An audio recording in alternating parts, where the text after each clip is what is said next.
Hey guys, this is Andy from AA Gaming and Tech, and before you go shell out more than $1,000 on a Matebook X Pro, here are 3 reasons not to buy.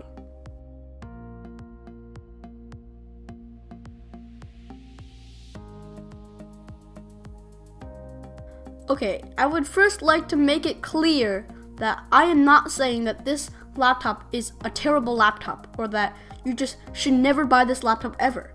I'm just giving you 3 of its worst problems that you can decide yourself whether or not you should still buy it. I'll have my full review linked in the description and also in the info card in the top right hand corner. But just know that these are just 3 reasons not to buy, but for you, they could be small issues, but just know that for other people, these could be reasons, like big reasons why they are not going to buy this laptop. The first reason why you shouldn't buy the Matebook X Pro is its camera. Now the camera on the Matebook X Pro is in a terrible spot as it looks right up your nose when you use it, and also you're able to see your fingers when you type. Don't ya just love that when that happens, you know? Just so good. Also, the quality of the camera itself isn't very good as it is only a measly 720p. Huawei said that most people don't use the camera, which is why they didn't really put a lot of effort into making it into a good spot, and that they had to do that in order to make the screen a beautiful 91% screen to body ratio. And although that may be true, if you do use the webcam often for Skype calls or anything else of that nature, then you probably shouldn't be picking up the Matebook X Pro. The second reason why you shouldn't buy the Matebook X Pro is because of its port selection. This laptop's port selection is very weak, as it only has 2 USB-C ports and 1 full-size USB-A. Although one of the USB-C ports is in fact Thunderbolt 3, I am very disappointed to say that it only has 2 lanes, not 4. And although the USB-A port is a nice addition, I wish, as well as with many other laptops, that the computer could have put in more ports, most notably a full-size SD card reader. I believe that it is possible that they could have fit it on here on the USB-A side, but they just chose to follow the gimpy, bad MacBook route. Now, the third reason not to buy the Matebook X Pro is because of its measly specs.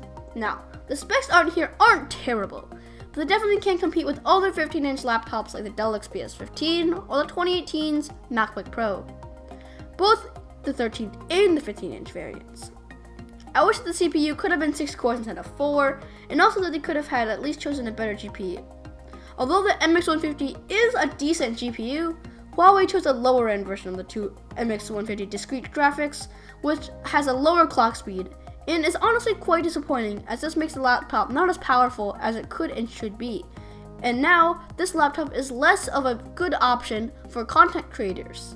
Now, to be honest, I do realize that if we put in a meteor spec, then the laptop might need to be slightly thicker or have a little bit of a design compromise. Now, I would be okay with the laptop being slightly thicker if that meant having it be more powerful. Okay, now for a bonus tip number 4. And this may apply for only a select amount of people, but it's still worth mentioning, and that is, of course, the security problems with Huawei devices. Although for most people this probably won't be an issue, Huawei has been in the news recently for some security problems as it is linked directly to the Chinese government. And you know how it is with China. Now, while I cannot confirm that these security problems are true or false, I do recommend that if you are part of like a big governmental organization or you have some confidential information, then you probably shouldn't be putting that on this computer. Okay, to sum it up, there are 4 reasons that you shouldn't buy the Matebook X Pro. Number 1, the camera. Number 2, the ports. Number 3, the specs. And number 4, the security issues. Now, I'm in no way just trying to completely hammer down on this laptop and say that it sucks and you should never ever buy it. These are just the 4 biggest problems that I had with this laptop, and depending on who you are, these could be a deal breaker. Now, for most people, these are probably just little small nuisances, and you can probably get over with them.